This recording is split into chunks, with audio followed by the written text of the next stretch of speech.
agradezco mucho la invitación de la universidad para compartir este espacio que nos llena de satisfacción. Lo primero que tenemos que decir es que este trabajo, reparaciones de la presencia afrodescendiente en los llanos de Venezuela, está realizado lo venimos realizando desde 2002 y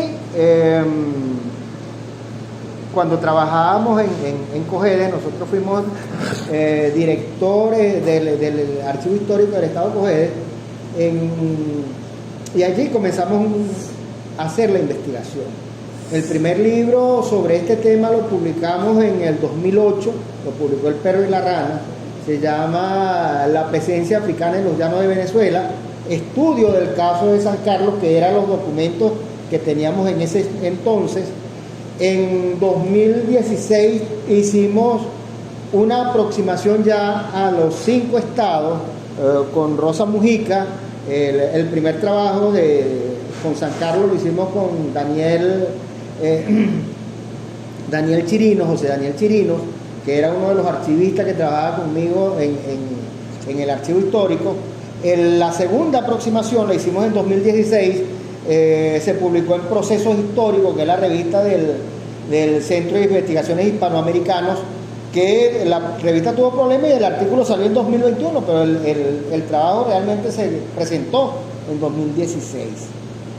En 2022, el Ministerio de Ciencia y Tecnología hizo una convocatoria en el marco de un proyecto de la UNESCO, que eran las reparaciones afrodescendientes en América. En ese contexto, el MINCIP hizo una convocatoria a las reparaciones de la afrodescendencia en Venezuela.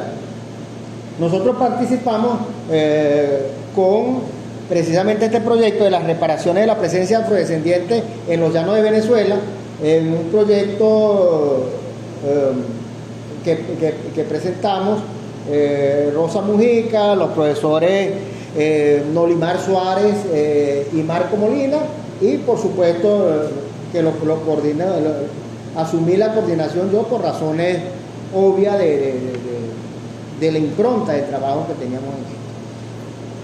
¿De qué trata? ¿De qué va todo esto? Aquí partimos de unas premisas que nos da Mark Bloch.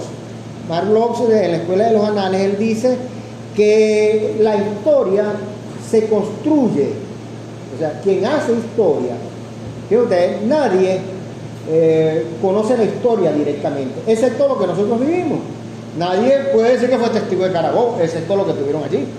Sin embargo, uno tiene la osadía de acercarse a ese hecho partiendo de una precariedad o abundancia documental. Eso lo plantea Mark Bloch. O sea, ¿hasta qué punto esa precariedad o abundancia de documentos nos permite hacer una reconstrucción histórica?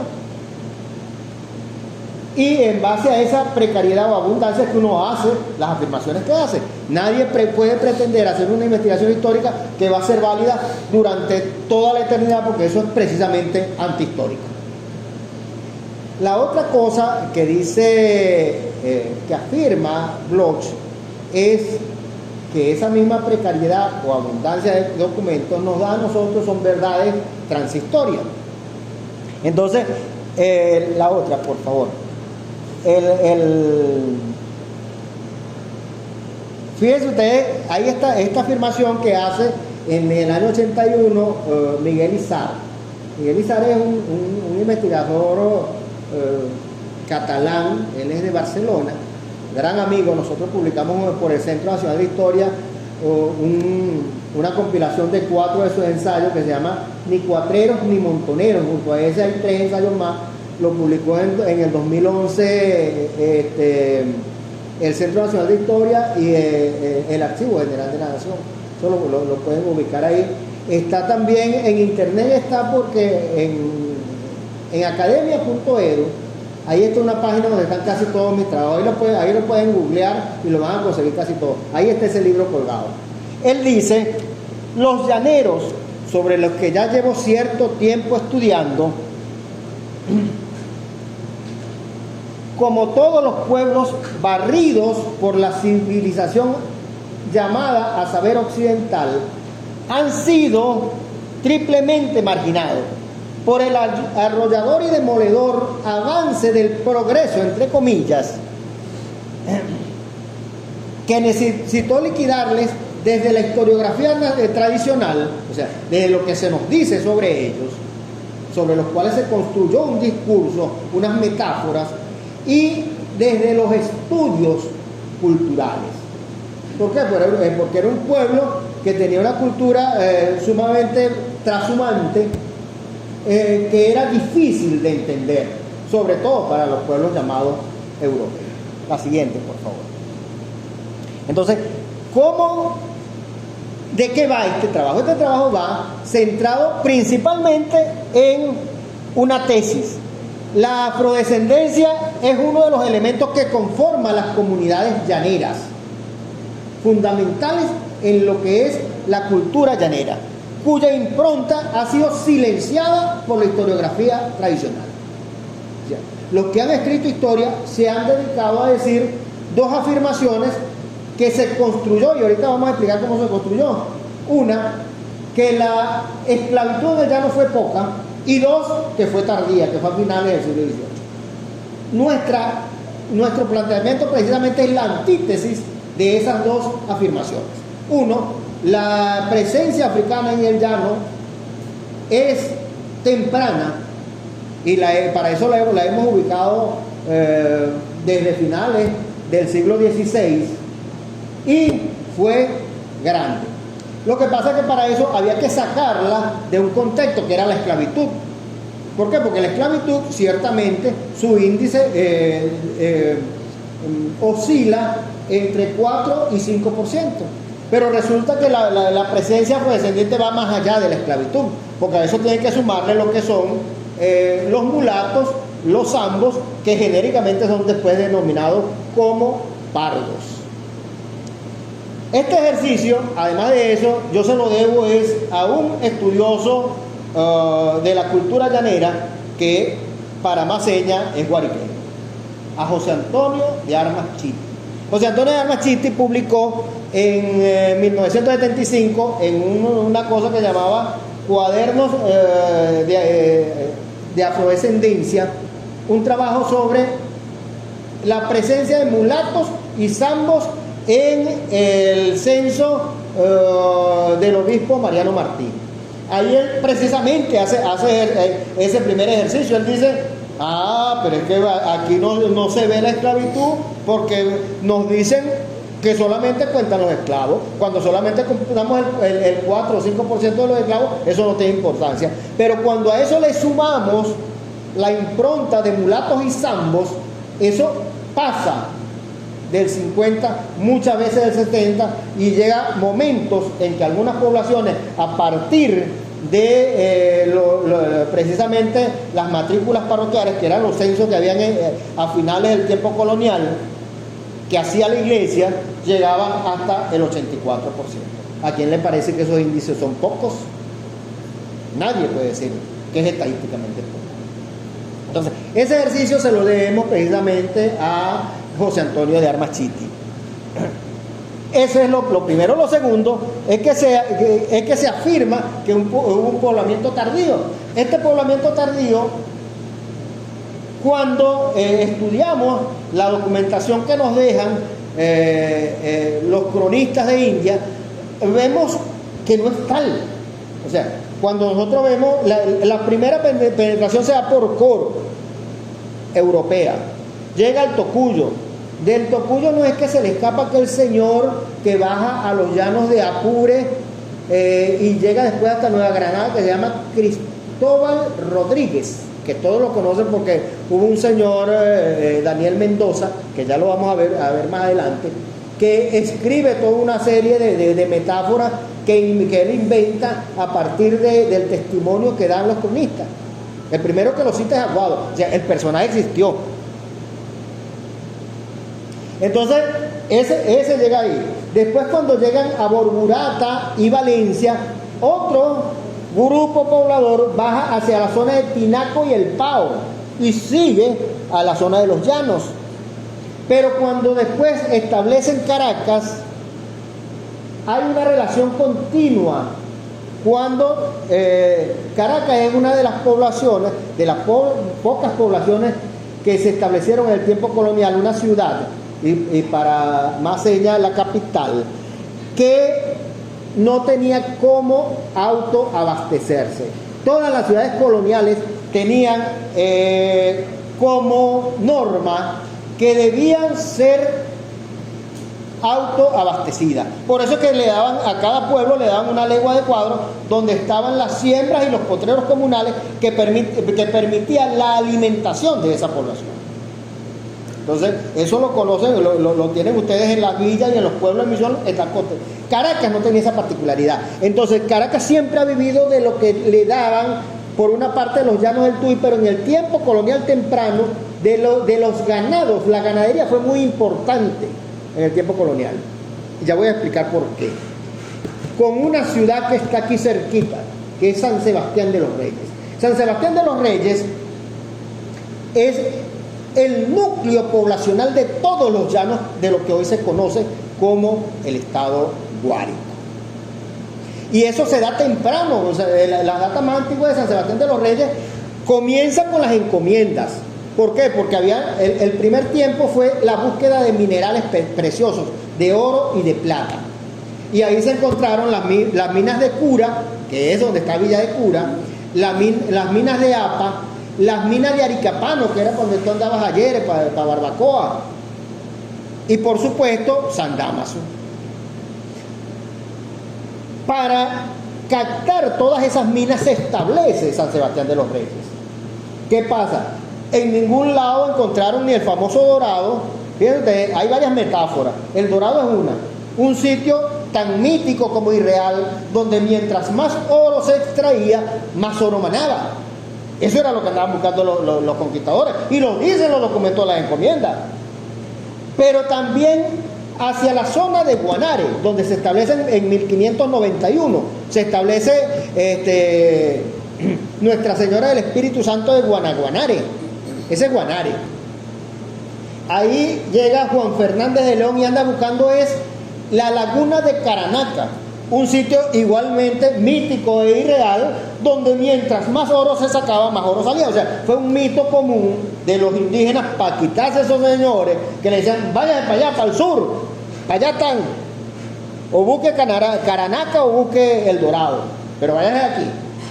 Entonces, tras la búsqueda de esas minas es que se establece San Sebastián de los Reyes. Fíjense ustedes, con esta investigación yo tuve oportunidad tengo ya varios tiempos trabajando las encomiendas y tengo todo el seguimiento documental de las encomiendas, pero con esta investigación yo trabajé las actas del Cabildo de Caracas porque conocía la relación que se daba entre Caracas y San Sebastián de los Reyes. A escasas 20 leguas de Caracas era fácil hacer un tramo para surtir de ganados Caracas. Entonces ahí se da, no hay oro, ¿qué hacemos?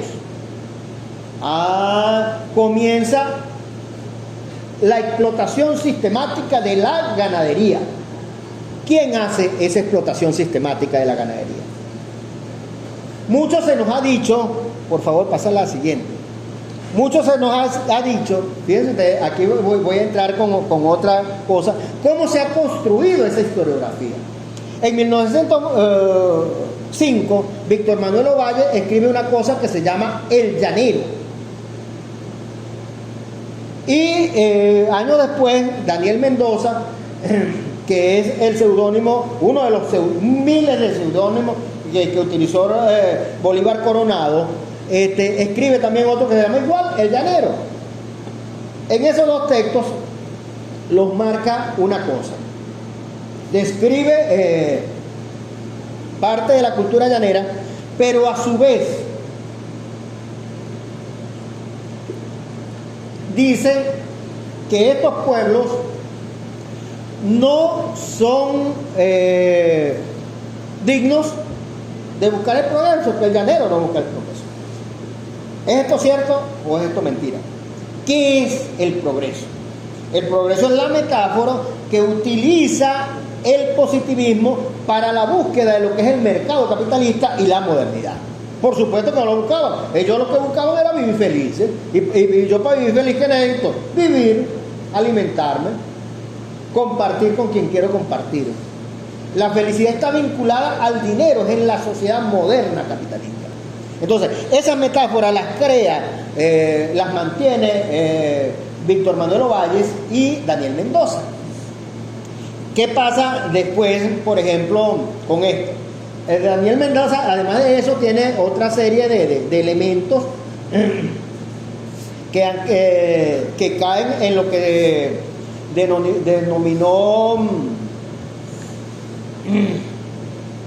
han denominado, entre otros, Adolfo Rodríguez, dice que inventó muchas cosas. Él es el que ubica en el Caimán el acto de Cristóbal Mendoza. Y eso es un invento. Eso no está documentado en ningún lado. Cristóbal Rodríguez existió, el personaje existió. Aparece en la crónica de Aguado, aparece en la crónica de Oviedo y Baños. Pero en ningún lado es ubicable geográficamente esos actos, esas tierras. ¿Por dónde pasó Humboldt? Que es otro que cita el acto del Caimán y el acto que dice que se llama también Guadalupe, el acto de la Guadalupe. Eso es muy difícil ubicar. O sea, ¿cómo trazo yo eso 200 años después? Es muy difícil. Y voy a dejar inquietudes aquí porque yo no conozco todas las respuestas, pero es muy difícil. Y por eso es que estos señores, antes que Adolfo, ya Vila había dicho, él tiene un trabajo sobre los inicios de la ganadería en Venezuela y dice, eso es invento, eso no se puede ubicar. O sea, uno puede trazar, digamos, algunas líneas, algunas posibles rutas. Eso que yo le estoy diciendo son rutas que son reales, pero yo no le puedo decir que bajó por aquí o por allá. Por ejemplo, cuando uno va del Tocuyo, Guárico, Anzoátegui, que está un Anzoátegui por allá, y un Guárico que no es Guárico, es Guárico. El pueblo se llama Guárico. Por ahí está una cosa que se llama Quebrada de Oro. Esa Quebrada de Oro a lo mejor fue la que andaban buscando Juan Fernández de León, porque el topónimo me está señalando algo. Pero yo no puedo decir, en este paso, a tantos kilómetros en Quebrada de Oro, estar inventando. El topónimo me indica algo. Pero de ahí a que yo precise un lugar, es muy difícil. O sea, ¿cómo yo preciso eso? Por eso es que mucha gente se ha caído cuando trata de reconstruir la ruta de Federman en 1530, por ejemplo. Entonces, esa construcción del Víctor Manuel Ovalle y de Daniel Mendoza ha pesado mucho aquí. Y son ellos dos los que dicen que el llanero se forma con gente de la cultura de Valencia. ¿Hubo españoles aquí? Posiblemente sí. Pero ¿venían los españoles dueños o venían los españoles pobres? Venían los pobres. Los mismos documentos de la encomienda, que yo creo que te los mandé una vez, todas las cosas que tenían que ver con esta zona. Ahí dice que señala que hay soldados menesterosos. Esos soldados menesterosos eran los españoles pobres. Los hubo, pero los dueños de actos, eso no venían para acá. Juan Vicente Bolívar tuvo un acto, el Totumo. ¿Usted cree que Juan Vicente Bolívar, el papá de Simón Bolívar, iba a venir para acá? Ni por el cipote. Se estaban cazando carajitas por allá, por Caracas. Entonces, cuando uno somete a la crítica historiográfica todo esto, es cuando comienza a ponerse en la picota de discusión una serie de cosas que nos han dicho que no son, que nos la han afirmado y que no son. Eso lo encuentra uno mucho en Víctor Manuel Ovalle y en Daniel Mendoza. De ellos se puede rescatar cosas muy importantes, como las construcciones metafóricas de los corridos, por ejemplo, de las canciones, de las tradiciones que ellos recopilaron. Eso es válido y es valedero. Lo que debemos tener mucho ojo crítico para su lectura es qué hay de invento y qué hay de verdad. Sí, pero yo no le estoy diciendo ni que no lo lean, ni que no lo revisen. Por lo demás, es una invitación a que los lean a todos. Después viene, en esta construcción que les decía, otra cosa que hablaba Marc Bloch era el de testimonio repetido. En gran sentido, Víctor Manuel Ovalle hace un trabajo pionero, pero después Daniel Mendoza copia muchas de las cosas que dice Víctor Manuel Ovalle y no lo cita. Por allá en la introducción dicen, Víctor Manuel Ovalle me incitó a que yo escribiera esto con su libro sobre el llanero, pero no dice que hasta qué punto fue la impronta de Víctor Manuel Ovalle en su trabajo. Después tenemos, ya con construcciones historiográficas propiamente dichas, el de Federico Brito Figueroa con la historia económica y social de Venezuela. Es el primero que hace las dos afirmaciones que yo les digo. Con todo el que yo quiero mucho y respeto mucho la obra del maestro Brito, pero al mejor cazador se le va la liebre, que decían antes. Mi abuelo decía el conejo. Él dice que la esclavitud en los llanos fue poca y que fue tardía, en el año 64. En el año 1967, otro maestro de no menos importancia, Miguel Acosta Sainz, escribe la vida de los esclavos negros en Venezuela y repite lo mismo que había dicho Brito. Por supuesto, debía consultarse y hablar sobre estos temas en la Universidad Central de Venezuela, donde los dos trabajaban. Y eran amigos. O sea, en esas conversas seguramente tocaron esos temas y él los siguió. Sin embargo, en los dos se consiguen contradicciones. Porque cuando uno lee la vida de los esclavos negros en Venezuela, en alguna parte dice Acosta, pero es que a mediados del siglo XVII ya había esclavos en los llanos. Claro, él había trabajado las actas del Cabildo de Caracas, las mismas que yo trabajé. Por supuesto que se lo encontró a montones. A montones. Entonces, él llega y dice eso. Pero después llega y dice, pero es que la esclavitud de los llanos fue poca y fue tardía, a finales del siglo XVIII. Me está diciendo por aquí que fue a mediados del siglo XVII y por aquí me está diciendo que fue a finales del siglo XVIII. ¿Cómo es eso? El mismo Brito Figueroa, años después, escribe un libro que se llama El problema tierra y esclavos en Venezuela.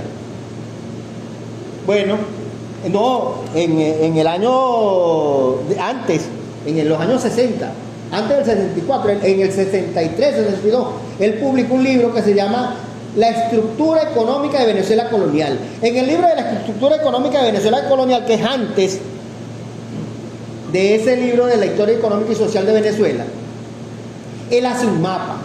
Él dice la insurrección de Juan Francisco de León, la insurrección de José Leonardo Chirino, y hace un mapa.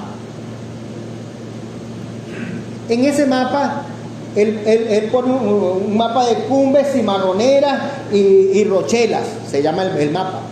Página 317, si la mente no me traiciona, de la estructura económica y social de la estructura económica y social de Venezuela. Hace un mapa. En ese mapa materialmente dibuja 5 espacios de cumbres en Guárico, otra tanto en Cojedes, en Portuguesa, en Barinas y en Apure. Entonces, ¿cómo es eso que Poca y todas las rochelas estaban ahí? Entonces, cuando nosotros a nuestro propio maestro, porque yo compartí con ellos, chicos, tú viste cuando hubo el encuentro con los venezolanos en el 99 que montó Pedro Pablo Olivares ahí en Apure. Ahí estaba Brito. Brito nos dio clases en varios seminarios, porque Brito también era alumno Aristi era alumno de Brito. Entonces, ¿cómo es eso? Pero a costa de eso nosotros debemos cuestionar nuestra propia honradez como investigadores. No. El avance de la ciencia se da en la medida que nosotros podemos ir solventando los elementos que tenemos de juicio. Para eso es la ciencia. Ustedes se imaginan, eso no sería nada de divertido, que nosotros lo que estamos diciendo hoy sea eterno. Tienen que venir los muchachos y decir, no, aquí se equivocó González Segovia, aquí se equivocó Jorge Campos.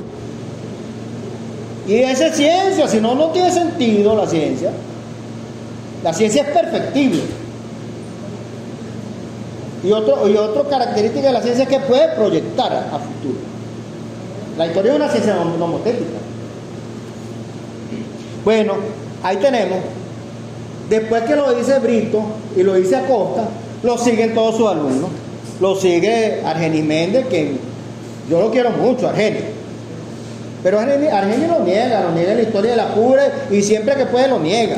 En estos días nada más lo llamé y le dije, Argenis, mira, tú sabes que pero es que aquí la esclavitud fue poca. Es que yo no estoy hablando de la esclavitud, le dije. Yo estoy hablando de la afrodescendencia. Le mandé, chicos, así como te mandé a ti las estadísticas de las matrículas de Guárico, le mandé la de Apure. Llega un momento en que cuando tú sumas mulatos, los pardos, los zambos, eso te llega a 50, 60%. ¿Cómo me vas a seguir diciendo que eso es poco? Pues, o sea, yo no estoy hablando de esclavitud pura, estoy hablando de afrodescendencia. Son dos discursos. ¿Me explico? Y la gente que estudia la afrodescendencia, los discursos de afrodescendencia que están aquí, tienen que verlo así. Y les repito, no es una idea mía. Eso búsquense los trabajos de Armachiti y ahí lo van a encontrar. Cuando en la historia del Guárico me comentaron ayer que ahí hace él ese mismo ejercicio con otros elementos más allá de lo del censo de Martín. Eso es interesante. Y eso tiene que verlo ahí porque la cultura se transmite es por esos elementos. Bueno, lo dice Argenis, lo dice mi querida amiga y maestra Adelina Rodríguez Mirabal, quien escribió El latifundio ganadero en los llanos de Apure. Y le voy a decir que es tanto mi amistad con Adelina que el último trabajo de Adelina antes de morirse, murió de cáncer, lo escribimos en conjunto, que fue sobre la presencia de Morillo en Venezuela, específicamente trabajando los llanos. Es un trabajo que va a salir publicado en la Revista Nacional de Cultura, una que está próxima a salir. O sea, personalmente no es un problema personal, es un problema de percepción de la ciencia. Y yo no puedo seguir jugando a una gente por una cosa que publicó en el 87, yo no puedo, tengo que decir su ubicación también en el tiempo. Y si cambia o no cambia, es un problema de cada quien. Yo puedo decir, bueno, me equivoqué, o no puedo decirlo. Es una cosa de mi ubicación, en qué sitio, como científico me ubico. De los que enmiendan o de los que no enmiendan, y entonces para no enmendar digo que el otro está equivocado. Es una posición científica. Y por supuesto, Marcos Andrade Jaramillo, cuyo libro me buscó usted ayer, mi querida profesora Malula, y que lo tiene aquí. Andrade Jaramillo hizo un trabajo extraordinario. Andrade Jaramillo se fue a los registros principales de Estado. Entonces, por ejemplo, allá en Cogede, él trabajó dos expedientes y dice, por Andrade Jaramillo fue que nosotros agarramos esta punta. Porque él cita dos expedientes civiles que él trabaja en el registro principal de San Carlos. Después llegó Daniel Chirino, quien trabajaba conmigo en el Archivo Histórico del Estado, y comenzó a buscar datos en el registro. Y un día, para que ustedes vean lo que es la honradez científica, o sea, esto no lo inventé yo, esto lo inventó fue Daniel Chirino, chicos. Daniel Chirino leyó el libro de Andrés Jaramillo, vio la cita y se fue para el registro principal y comenzó a buscar datos. Y un día llega y me dice, Armando, Mira lo que tengo del archivo del registro principal, un poco de compra-ventas de esclavos. Y con eso fue que comenzamos, hicimos una ponencia en el 2004 en un seminario que hubo en Barquisimeto, y presentamos la ponencia. Ahí compartimos con otra gran amiga que trabajó en Guárico, Irma Marina Mendoza, quien tenía su trabajo sobre el problema de la esclavitud en los llanos del Guárico en un borrador. Lo publicó 2 años después, creo que en el 2006, en un libro que se llama Resonancias de Africanidad, que lo publicó el IPAME. Ya yo conocí el trabajo porque estuvimos en la misma mesa en el 2004 en Barquisimeto. Ahí estuvo Irma, estuvo Marcial Ramos Guedes, y compartimos allí estas cosas del problema de la presencia de la africanidad en el llano.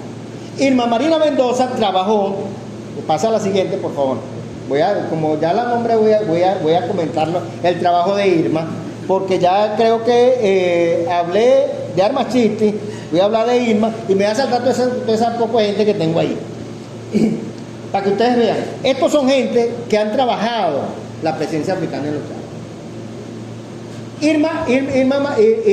Irma Mendoza, ella hizo el inventario de las escribanías del Archivo General de la Nación. O sea, ella conoció muy bien el Archivo General de la Nación. Ella consiguió ahí una testamentaria, que es diferente al testamento de la testamentaria. En el testamento, quien testa dice a quién le va a dejar cada cosa. La testamentaria era un índice de todas las cosas, de todo el inventario de los bienes de esa persona que testa. Hubo el marqués Mijares de Solórzano, hizo su testamentaria y comenzó desde sus bienes de Caracas hasta aquí, hasta San Juan. Y ubica, y ahí va diciendo dónde estaban sus actos, sus cosas, y dice, el mayordomo era esclavo, el mayordomo era mulato, el mayordomo era esto. En base a esa testamentaria es que Irma Mendoza escribe su artículo sobre el problema de la presencia africana en los llanos del Guárico. Mucho antes de eso, el primero que dijo eso, que habían esclavitud en los llanos y que los llanos tenían impronta africana, no fue ningún marxista, no, fue un positivista. Carlos Siso, en una cosa que llama la formación sociológica del venezolano, una cosa así. Libro del 39, el primero que lo dice. Virgilio Tosta no lo dice, sin embargo publica en sus 5 tomos de la historia de Barinas las matrículas parroquiales, y cuando tú sacas la cuenta de las matrículas parroquiales pasa igualito que aquí: esclavitud poca, mulatos y zambos, pardos, llegaban al 70-80%. ¿Cuál es que es esa afirmación tan radical de que no hay esclavitud en los llanos? Preguntaría. Por supuesto, Miguel Izarra, el maestro Miguel Izarra, a quien nos une muchas cosas en común, y que, como les dije, ya tuvimos el honor de publicarle un libro que sacó el Centro de Historia y el Archivo General de la Nación. A Miguel Izarra podemos invitarlo también para ese doctorado, incluso que lo dé desde Barcelona, no hay problema. Y tendríamos una cosa excelente: Miguel Izarra en Barcelona, Adolfo donde esté. La última vez estaba en Estados Unidos, ahorita creo que está en Londres. No sé, donde esté, ellos pueden dar su cosa, y nosotros lo que tenemos aquí. Eso sería extraordinario, ese doctorado. Miguel Izarra desde el 81, con ese artículo que publicó en el Boletín Americanista, que se llama Ni cuateros ni montoneros, llaneros. Pero después él hace un trabajo que publica en estudios americanistas, que es sobre el llano en el siglo XVII. Y trabaja una serie de elementos precisamente partiendo de la acta del Cabildo de Caracas. De ahí fue que yo me agarré y dije, no, yo tengo que trabajar con esto. Me costó mucho ubicar ese poco de documentación, pero lo hice. Y para este trabajo se está ubicando. Irma Mendoza, ya conversé de ella. Arturo Álvarez de Armas, desde el 87, Arturo Álvarez de Armas está haciendo trabajo sobre la presencia africana en los llanos. Tiene uno sobre la toponimia, que recientemente sacaron aquí una revista que se llama Fuego Cotidiano, donde hay 3 artículos que hay que revisar. Uno de Arturo Álvarez de Armas sobre la toponimia, ya en el 87 él había hecho algo de eso. Otro del Ubaldo Ruiz, quien trabaja las milicias de Pardo en Calabozo, y otro de José Osvaldo Pérez, quien trabaja el problema de la ganadería. Fíjense ustedes cómo nos han caído a mentira a nosotros, que llegan y dicen, no, era gente de Valencia la que nos vino a enseñar a nosotros aquí ganadería. Resulta que Osvaldo ahí lo que demuestra, siguiendo los datos que tiene a la mano, es que el ganado es africano. ¿Y ustedes creen que de verdad que siendo el ganado africano, los africanos no iban a aprender a sus métodos de crianza? Está bien, pues.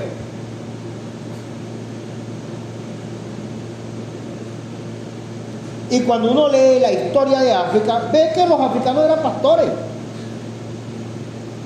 Los pueblos africanos eran pastores. Por eso es que aquí todos esos actos, sus mayordomos, sus caporales, eran africanos o descendientes africanos.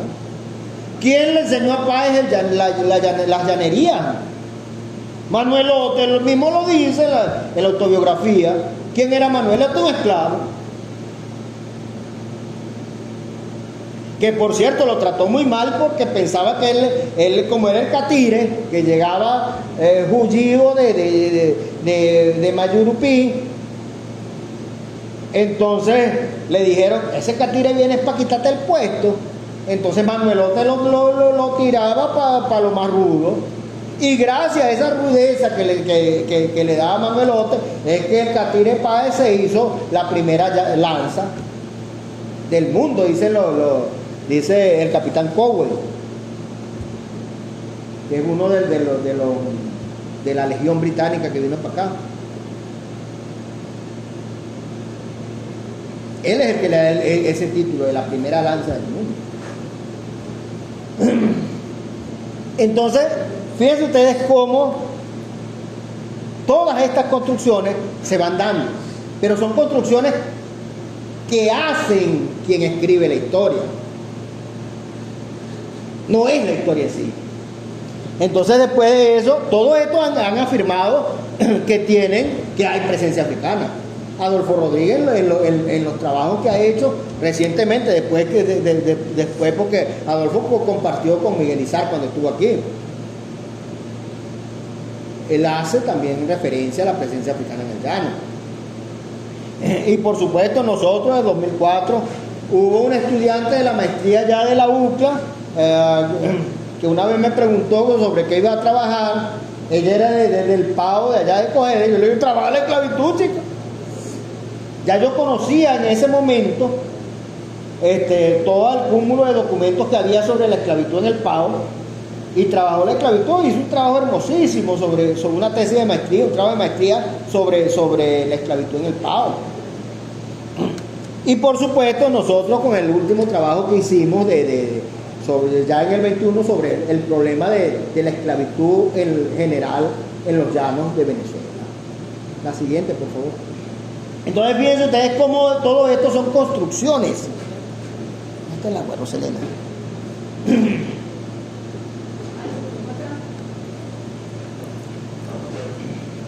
Sí, la siguiente. No, esa Lo que pasa es que eso lo nombré de memoria. ¿Cuál es la otra? Bueno, esto ya lo había dicho, que hubo el trabajo de los esclavos como mineros. Villegas, antes de establecer Barquisimeto, él lo que andaba buscando era oro. Llegó hasta los ríos de Tinaco y el Pao buscando oro, cateando oro. Y dice que andaba con gente de color. ¿Ustedes creen que a los blancos le dicen gente de color? Miranda, capital de Oteque. Nos dicen es a nosotros los negritos. Somos el único color que vale es el negro. Nosotros somos gente de color, los otros no tienen color. Bueno, en 1591 Juan Fernández de León con Guanare, él dice, le entregan a su hijo 30 leguas llega hasta aquí, hasta donde la confluencia del Portugués y el Apure.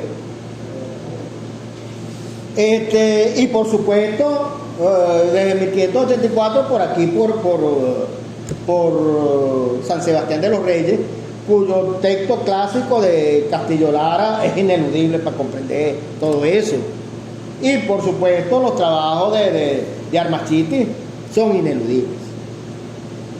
La siguiente, por favor. Menos mal que ya había adelantado todos estos cuentos, porque si no...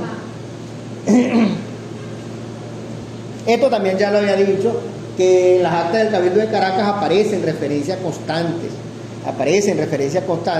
en las minas de Apas, San Dámaso, Carapa, que eran lo que ellos andaban buscando. La siguiente, por favor. No es que yo soy mejor conversador que con la chuleta. Fíjense ustedes la economía, la ganadería. ¿Por qué es importante la ganadería? ¿Por qué era importante en el tiempo colonial? Por una cosa muy elemental. La cultura europea estaba vinculada a la producción de reses. No solamente por el consumo de carne, es que el cuero a veces valía más que la carne. Daxion de la Valls, por ejemplo, él dice que él se asombraba cuando veía esa estera en los llanos, el poco de cadáveres de reses que solamente le quitan el cuero. Porque era más útil el cuero para la venta que la carne. ¿Por qué era más útil? Porque todas las cosas se hacían con cuero de reses. Los adminículos, o sea, la soga, las cabezadas, para la ganadería se hacían con cuero de reses. Las sillas se hacían con cuero de reses. Los catres, los baúles se hacían con cuero de reses. Las puertas se hacían con cuero de reses. Pero más allá de esa utilidad cotidiana del cuero de la res, es que lo que se producía se embojotaba en cuero de reses. Era lo que llamaban los famosos zurrones. Eso que nos dice José Luis de Cisneros, que en tal lugar, y hacían zurrones. Los zurrones eran los empaques, no habían bolsas de plástico. Se procesaba el cuero de la res y se hacían unos bolsos que los cerraban así, y ahí era donde iba el tabaco, después el café, el cacao, se embalaba, era en cuero de res. Esto quiere decir que si se llevaban 50.000 quintales de tal cosa, eran 50.000 cueros de res. ¿Qué tal?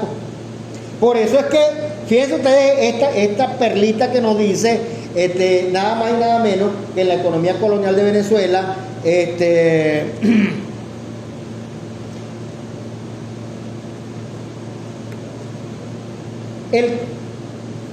la ganadería fue la tercera, ubicada en el tercer lugar, hasta 1607. Pero de 1620 a 1665 fue el primer lugar. De ahí fue desplazada por el cacao. Pero ustedes creen, si esos cacaos que se exportaba de aquí se embalaba en cuero de res, ¿también bajó tanto? Dejó de ser la primera, pero era la segunda o la tercera. Nunca bajó del tercer lugar. Por eso eran importantes los llanos. Por eso eran importantes los llanos. Porque se necesitaba el cuero de res para todo lo que hacían en la economía colonial de Venezuela. Esos son los datos que nos dice Eduardo Alcira Falías en la economía colonial de Venezuela. No lo estoy inventando yo. Esa era la importancia del tabaco. Pero ahora vamos a ver la otra parte.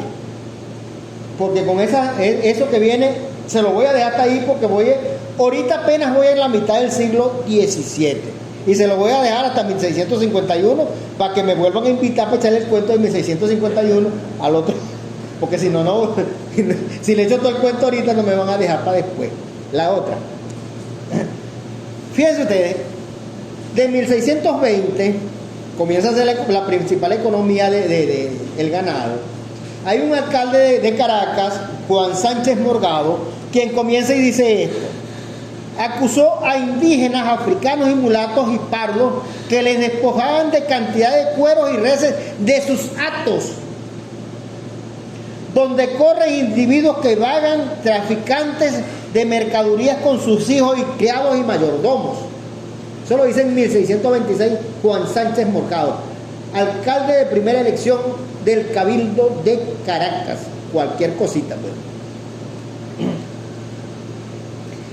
Pero la perla era esta, que esta costumbre de repartirse entre los criados que hacen tales mayordomos, cónchale, esa era lo que hacíamos nosotros, chicos, los mayordomos están agarrando nuestras reses. Estamos hablando de 1626, tenía 6 años que la ganadería había pasado a ser la primera en la economía de la provincia de Caracas. Era plata, era mucha plata, chicos. Y fíjense la siguiente, eso empieza en 1626. De ahí sigue una secuencia. Lo que pasa es que no sería una cosa muy larga de echarle todo el cuento de los 14 tomos de las actas del Cabildo de Caracas. Estoy sacando las perlitas. La siguiente. De 1626 comienza este pleito. La siguiente, por favor. Y fíjense, ustedes dicen. En una real cédula, el mismo Juan Sánchez Morgado comienza a hacer una secuencia en el Cabildo de Caracas hasta que manda al síndico para el Consejo de Indias para conseguir una real cédula. Fíjense ustedes lo que dice. Indica que personas de color, negros descendientes de africanos, los acusaban de abigatos en los llanos y sitios de Paya, San Antonio, Las Palmas, Aricapano, La Platilla y El Tinaco. ¿Qué talco? Estamos hablando de 1651, pero eso ya venía desde 1684. ¿Cuál que el poblamiento africano era tardío? ¿Alguien me puede explicar eso? ¿Alguien me lo puede explicar? ¿O lo puede refutar a las luces de esta documentación? Nadie. Absolutamente nadie a la luz de esta documentación puede refutar esa afirmación. Es decir, la antítesis le está abriendo paso a una nueva percepción sobre la presencia africana en los llanos de Venezuela. La siguiente, por favor. Y esta es la cita que está en las actas del Cabildo de Caracas. ¿Alguien me puede ayudar a leerla?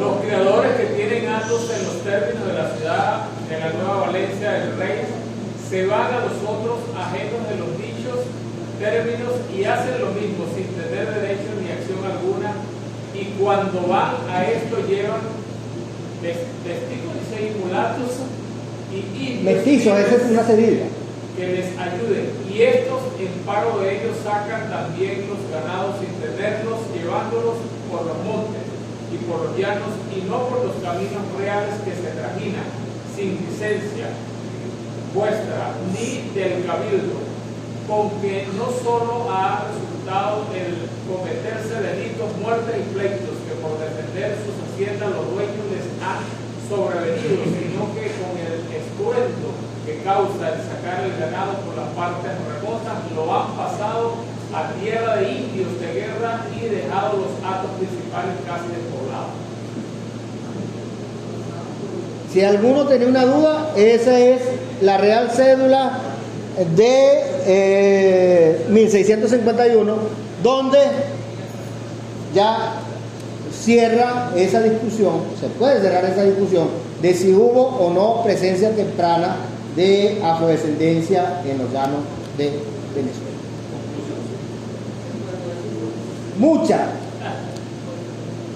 Mucha. Entonces, todo está, digamos, desde el enfoque que se le había dado a este tema.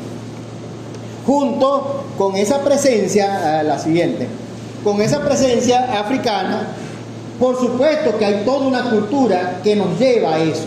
La música, por ejemplo. Nos dice Luis Felipe Ramón y Rivera que la música del llano, en un libro que se llama, para que ustedes tengan más precisión, en el libro de Luis Felipe Ramón y Rivera que se llama El Joropo, el baile nacional, él llega y dice que la música, por ejemplo, que es melodía, armonía y ritmo, en los llanos es más ritmo que armonía y melodía, y que mucho de eso que se llama síncopa va porque ellos se guían más por el ritmo de eso que ellos tocan, cantan e improvisan, que por su armonía y melodía, y que esa es una descendencia africana. Esa no es una afirmación que estoy haciendo yo, esa la hizo en 1953 Luis Felipe Ramón y Rivera en el libro que se llama El Joropo, el baile nacional. ¿Qué tal? Y además de la música, de lo cual yo no soy experto, sencillamente estoy citando un texto de una autoridad de ese tipo, va también la otra cosa, que nosotros somos lo que comemos. Y como somos lo que comemos, la alimentación del llano tiene una impronta africana sumamente importante, de la cual Rosa Mujica les va a contar, porque yo creo que me pasé hasta en tiempo, no sé cuánto tiempo va, pero creo que llevo mucho. Bien, buenos días. Vamos a hablar de alimentación y se acerca la hora de la comida. Está como rudo hablar mucho de la comida, ¿no?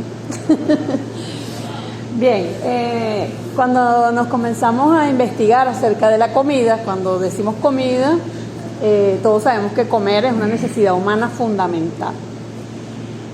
Cuando en esta investigación, en la revisión también de un enfoque decolonial o descolonial, las dos formas son válidas, ¿no?, dentro de lo que es el enfoque de la descolonialidad.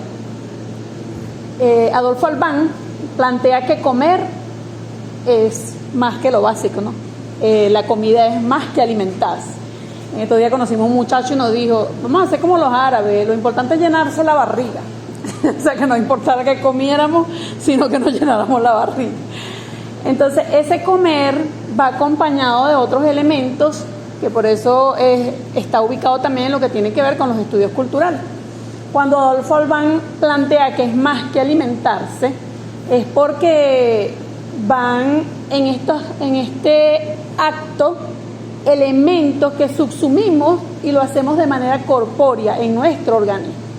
De hecho, en tiempos de crisis reciente, teníamos un amigo que decía, los músculos de proteína no son los mismos músculos que los de músculos de frijolito chino. Entonces, cuando subsumimos los alimentos y particularmente lo involucramos en nuestra parte corpórea, eso contiene otras connotaciones, ¿no? Y nosotros partimos aquí de la configuración de la subjetividad, esa que nos permite ver el mundo, la forma en la que vemos el mundo, que esto lo señala Juan José Bautista. La de nosotros es una subjetividad capitalista, porque cuando nosotros, decían por allí que cuando los niños no aprenden que la leche viene de la vaca, sino del refrigerador, porque va al refrigerador a buscar la leche, ¿verdad?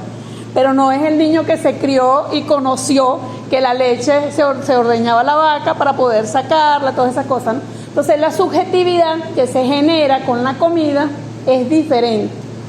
De esa subjetividad es lo que vamos a conversar respecto a la alimentación en este caso, ¿verdad? Entonces dice Adolfo Albán Achinti, quien es colombiano, es un antropólogo y hace un estudio que se llama Comida y Colonialidad, donde habla de todo lo que el hegemón de la modernidad ha ocasionado en nuestra manera de comer. Dice, negando o minorizando recetas, prácticas, procedimientos, viandas y formas de preparación de alimentos venidas del mundo indígena o de los hijos de la diáspora africana. Fíjese que él hace esa acotación de los hijos de la diáspora africana. Estamos hablando de la afrodescendencia, ¿verdad? Y cuando aquí colocamos a Nixa Villapol, es porque ella hizo un estudio de los hábitos alimentarios africanos que aparece en el texto de África en América, quien el compilador es Moreno Fraginal, donde plantea que se confunde la comida de los africanos, que en su momento tuvieron en su espacio territorial, en su vida común, y la comida que surge de las plantaciones, donde se le da una ración, que un día yo le estaba echando broma a una amiga, yo le digo, no, pero aquí en este caso los esclavos hasta comían mejor que nosotros, tenían 300 gramos diarios de carne, le estaba echando yo broma, en un determinado momento de la economía, vamos a decirlo así, ¿no? Entonces tenían una ración porque eran vistos como animales, como máquinas, con que podían mantenerse y producir. Entonces, la comida también fue utilizada como elemento, mecanismo de control. Cuando los esclavos en fuga se iban a los cumbres, cimarroneras, el castigo era dejarlos sin la alimentación. Entonces, la alimentación, por eso le digo, subsume nuestra parte corpórea y nos permite ser quienes somos lo que comemos. Pero eso también en un espacio como el que vivieron los africanos, cuando buscaban escaparse, de hecho hay una parte que decía que si volvían a intentarlo, les podían quitar la vida, o sea, hay una serie de normativas que ellos pusieron para su beneficio, por supuesto, pero nosotros nos damos cuenta que estaban condicionados en su forma de comer, porque no comían lo que ellos escogían, sino lo que les daban en las plantaciones.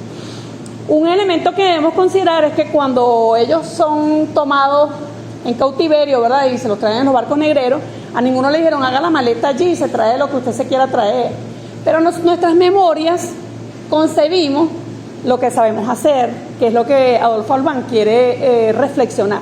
Nosotros tenemos en la memoria de nuestro paladar, de los sabores, cuando nos comemos algo que hemos comido en nuestra infancia, donde fuimos formados. Ustedes saben que en el caso de los esclavos, cuando eran en unas edades productivas, que eran más costosos, eran cuando ellos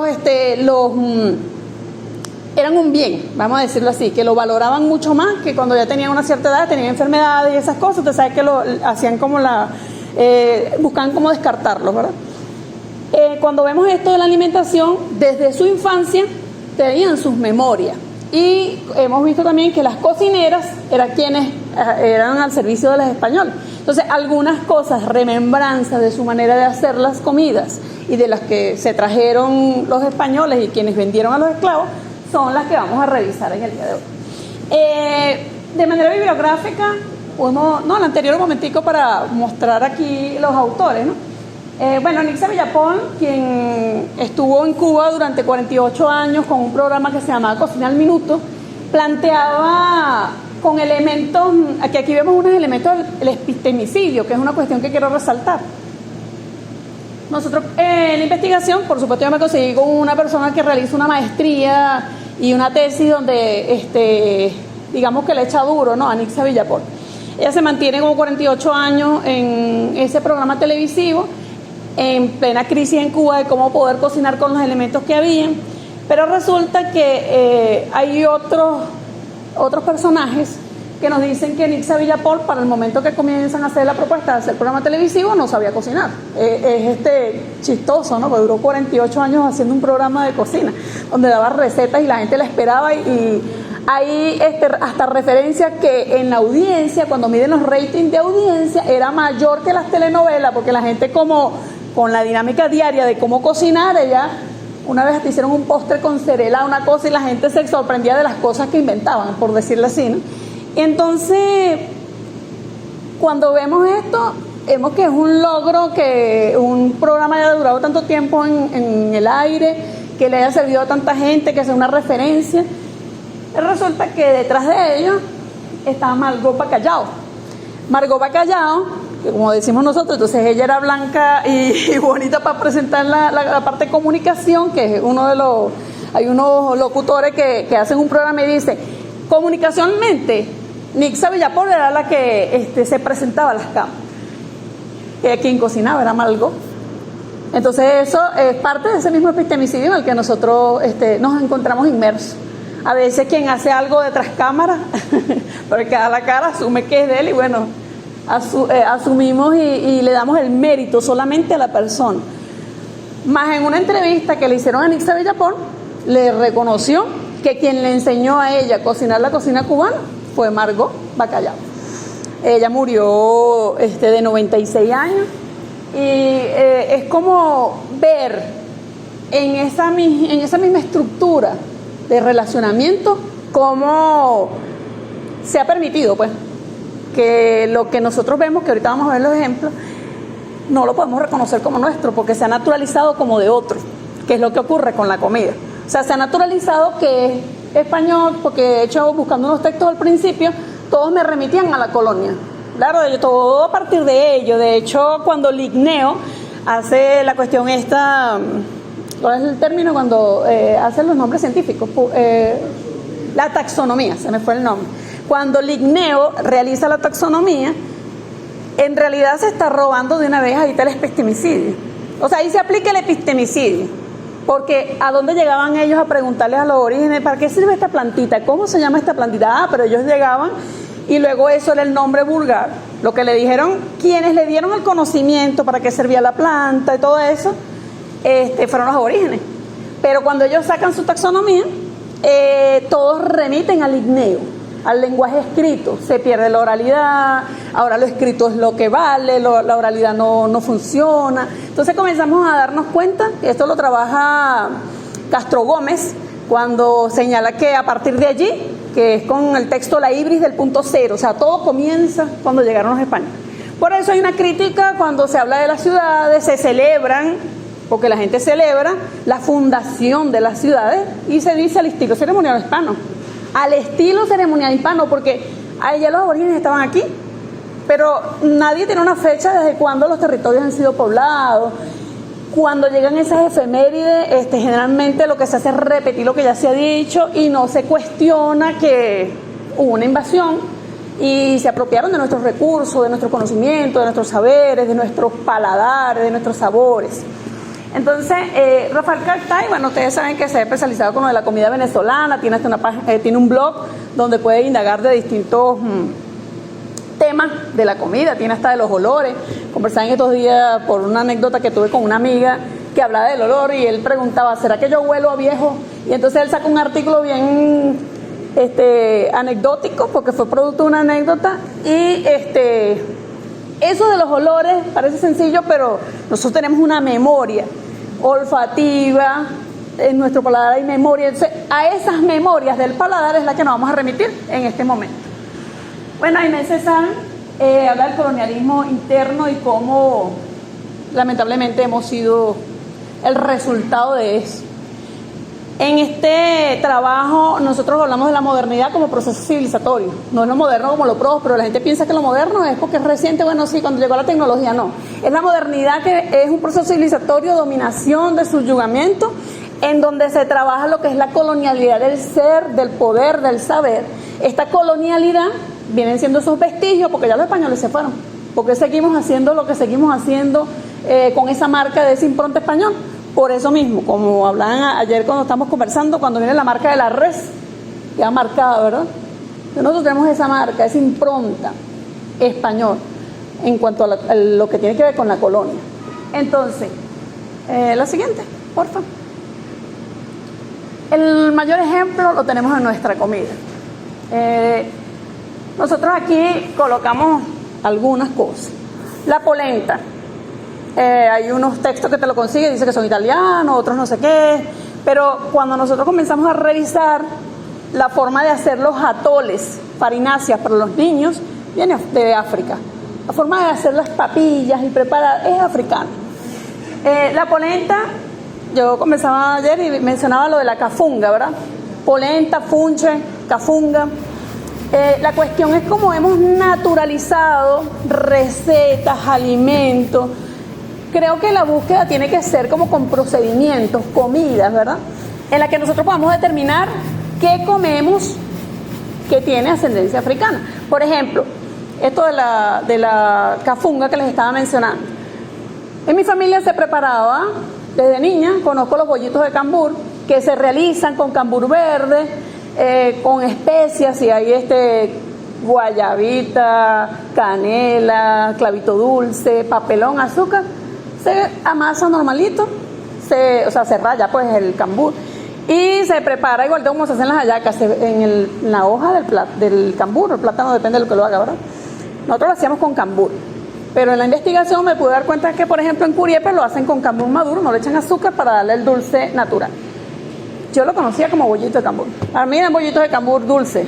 O sea, y lo veía, y cuando ellos se cocinan son negros, porque como el cambur es verde, ustedes saben que la mancha se procesa y es negro.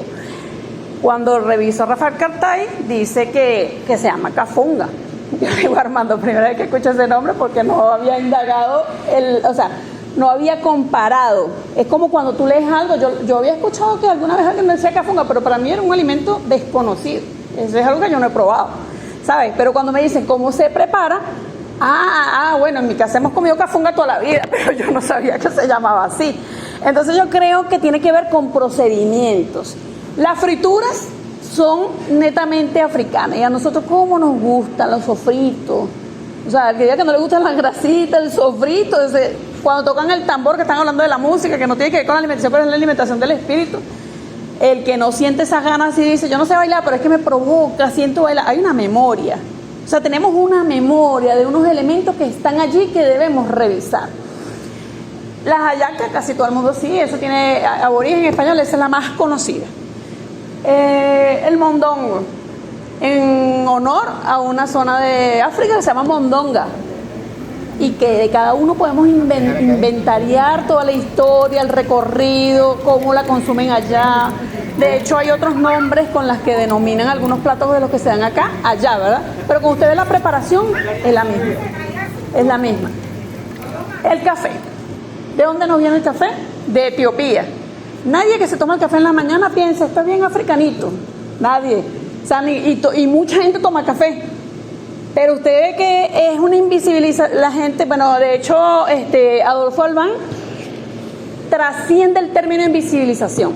Dice que más allá de invisibilizado es que es una experiencia silenciada. Y el café, hay una remembranza con lo que hacían en la mañana para los esclavos. Cuando los sacaban a trabajar, le dan un trago aguardiente para activarlo, para que se moviera a trabajar, un trago. Dice que ese cafecito en la mañana genera esa energía para comenzar el día. O sea, es una memoria. De paso viene de Etiopía, o sea, no es que se busque un sustituto, es que son nuestras memorias que están allí. Y bueno, nosotros tuvimos en un compartir así como con unas compañeras allá en el municipio en Portuguesa, y ella le presentó una enfermedad, ¿verdad? Y los médicos no sabían qué tenía.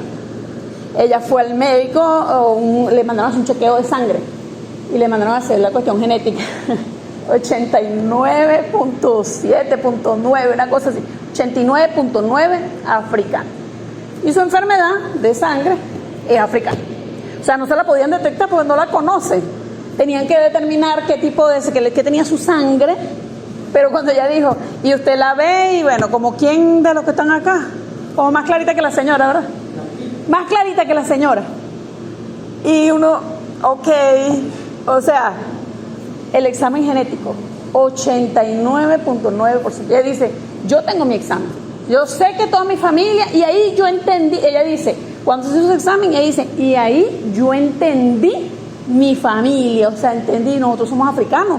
O sea, hay cosas que sabemos, que nuestro cuerpo, la misma energía, sabemos, pero no le tenemos la explicación, digamos, para compartirla. Pues mira, esto pasa por esto, la explicación que nosotros decimos al hablar, ¿no? El verbo, la palabra, pero la sabemos, la sentimos.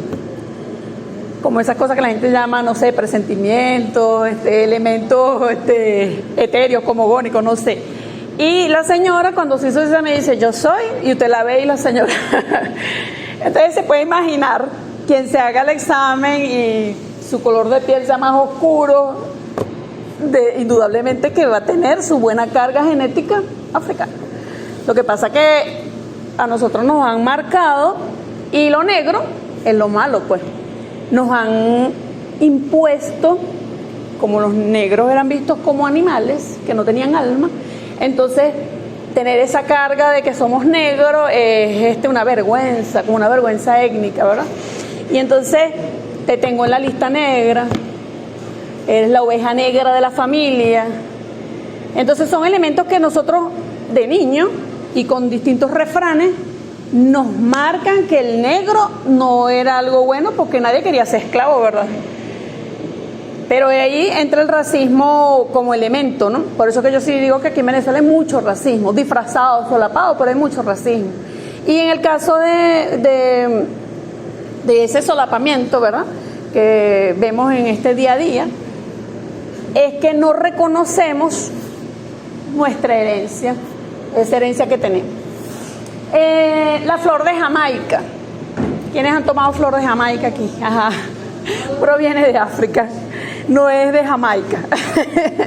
Le dicen rosa de Jamaica, tiene varios nombres, ¿verdad? Pero es de África. Esta sandía, patilla, esta variedad, Citrilus lanatus.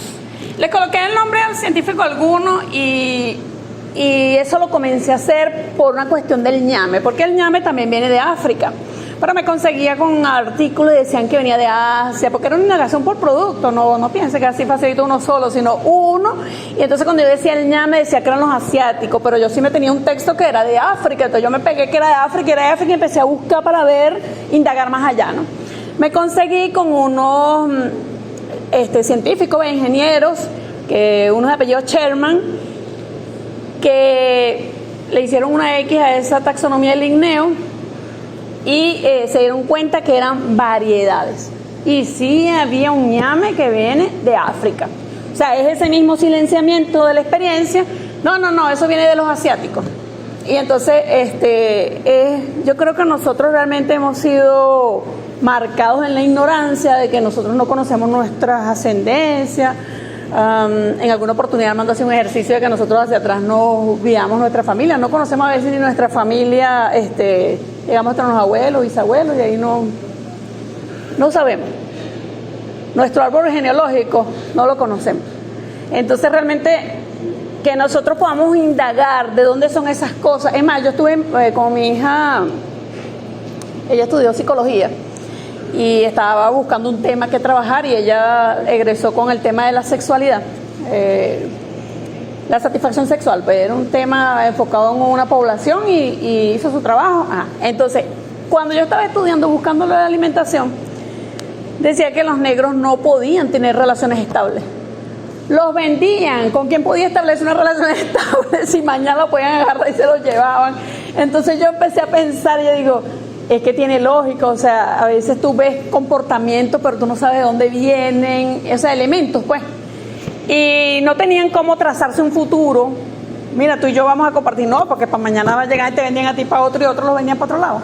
Y no tenían cómo establecer esa familia que nosotros visualizamos, que la grabada que tenemos es la patriarcal, ¿no? Por supuesto. Pero es esa confrontación, desde dónde viene la familia patriarcal, cuál es la familia que yo tengo y por qué es eso. O sea, nosotros realmente conocer cada uno de los elementos que nos configuran como seres humanos. La siguiente, por favor, gracias. El tamarindo. También es una especie de tamarindo que viene de África y que los disfrutamos bien chévere, pero nadie, ¿de dónde vendrá ese tamarindo? Hay un profesor que da el chikung y cuando da gracias por los alimentos dice, por todos los que durante más de 5.000 años han trabajado la tierra, el agua y han hecho que estos alimentos lleguen aquí. Y nosotros a veces no sabemos dónde vienen cada uno de los alimentos que nos comemos. Entonces eso me parece tan emblemático y reflexivo. El coco. Todos los alimentos que tienen el coco, tanto dulce como salado, el arroz con coco, el chivo en coco, todas las prácticas donde está involucrado el coco son de origen africano. Bueno, ya les comenté lo de la cafunga. Esta es una fotografía, la de Curiepe, que es dulce. Y fíjense que es un poco diferente. Nosotros lo hacemos y tú le ves un bollito igualito, pero como tal. Las papillas ya les comenté. Un tipo de banano, que es este Musa sapientum, es el chiquito, que parece como el manzano, tiene un parecido como el manzano. Y por supuesto el guineo también es de allá de África. Dígame.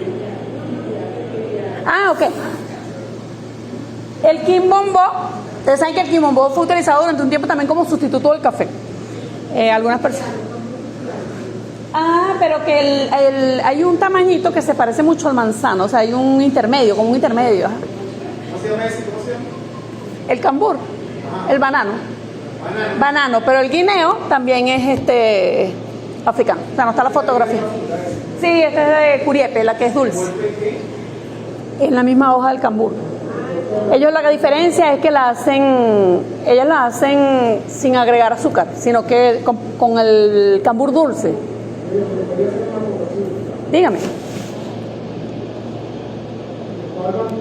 El anterior.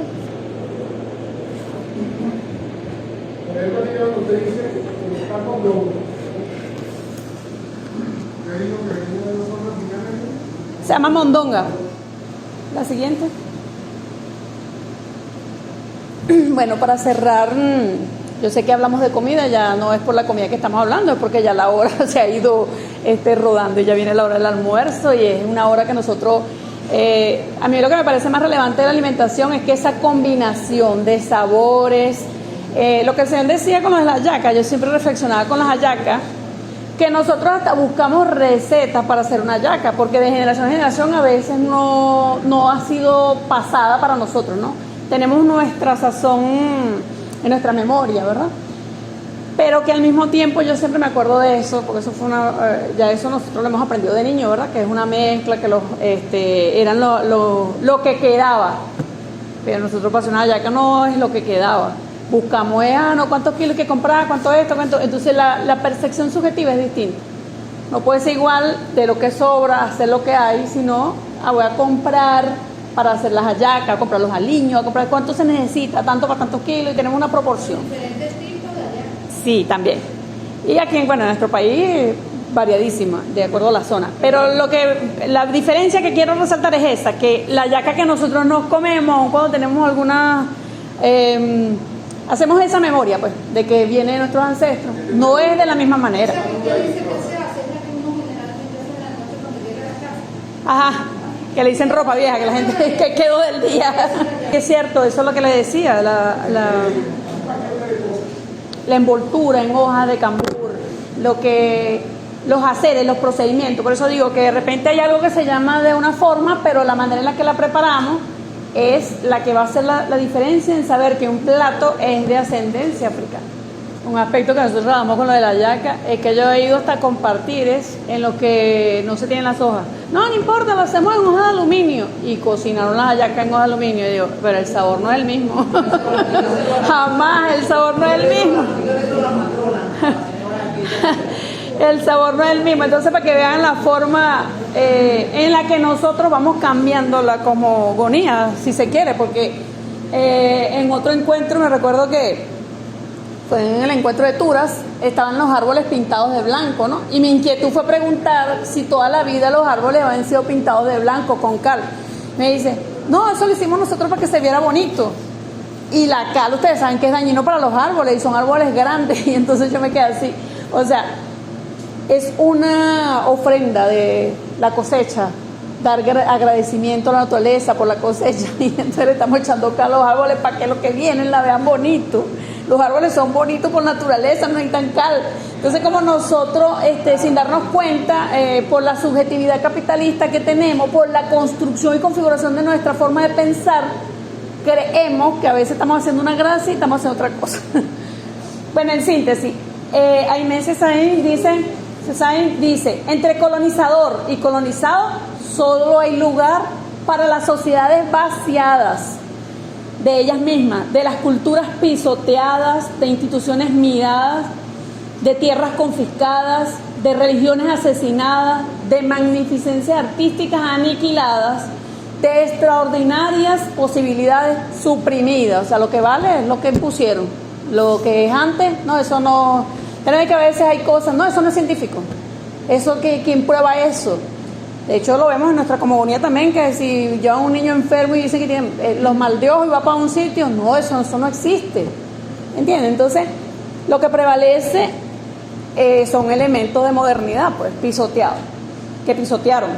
Esto lo dice Menzies ahí, como les decía, en el discurso sobre el colonialismo. Nixa Villapol habla que los hábitos alimentarios africanos en América Latina, en el texto que les mencioné, donde ella trata de hacer esa distinción entre la alimentación de los africanos en su tierra y de la alimentación que le correspondió en las plantaciones. O sea, no puede ser la misma. Si usted, mire, usted le gusta la gastronomía aquí de Guárico, pero usted se lo llevan para otro país donde no existe nada de lo que hay aquí, usted tiene que comer lo que consigue en el otro país, porque si no, mire, se muere. Y no te va a gustar, va a tener elementos hasta que de repente con esas memorias, como dice el Señor, ¿verdad?, comienza la gente a recordar cómo hacía, qué se hace y buscar algunos elementos, porque puede que ahí no lo consuman, pero no porque no existe, sino que esa no es la cultura de ese lugar. Ok, Ramón Grof Vogel, ahí le falta un pedacito para leer el texto de cada a la diapositiva. Como les explicaba anteriormente, Ramón Grof Vogel, anterior, yo sé que podemos decir gracias, chao, la que viene. No, yo sé. En de Ramón Grof Vogel tomamos lo que es el epistemicidio y el extractivismo epistémico, que ya lo comentamos, que vinieron ellos, se apropiaron de lo nuestro, y entonces lo que no está escrito no tiene validez. Claro, pues si ellos lo escribieron, pues vinieron acá y se lo robaron, porque no tiene otra palabra, se lo robaron. Ellos nos dijeron, gracias a los orígenes de tal sitio, de tal sector, en ninguna parte te consigues, sino que el primer español que lo escribió, según fulanito de tal, y parte del debate en la cuestión científica es eso, que hay que ubicar una fuente. ¿Y dónde es la fuente? Escrita. Si es la oralidad, entonces tengo que buscar cómo poner la entrevista, tengo que bien explicar cómo se coloca la entrevista. Y con todo eso todavía hay elementos ahí faltantes de esa oralidad, porque termina siendo condicionada a la persona en la entrevista. No es igual cuando nosotros estamos online y echamos un cuento, te están grabando, bueno, vamos a ver cómo lo digo bonito, porque me están grabando, no sé cómo explicarlo, pero más o menos así la diferencia. Entonces, Ramón Grof Vogel, de la crítica postcolonial a la crítica descolonial, similaridades y diferencias entre las dos perspectivas, entre lo colonial, que es la herencia que tenemos, y lo descolonial. El epistemicidio, el extractivismo epistémico frente a otras culturas, esa es la que prevalece cuando echamos nuestra vista a andar hacia atrás. Cuando les habla de Nixa Villapol, dice atribuir antecedentes africanos, muchos rasgos conservados por el negro latinoamericano de hoy y que se derivan del sistema de plantación y no de África. O sea, también establece esa diferencia, como explicaba bien Armando ahora, de que una cosa es los africanos en su plena existencia, en su territorio, y otra cuando fueron trasladados de manera violenta, sin permiso y sin ton ni son, solo por un beneficio económico que sabemos que eran tratados como animales. Entonces, de lo que se trata es que cuando comemos tenemos elementos ascendentes que nos han permitido esa memoria del paladar, de los sabores, de los olores, y disfruten la comida en el almuerzo. Muchas gracias.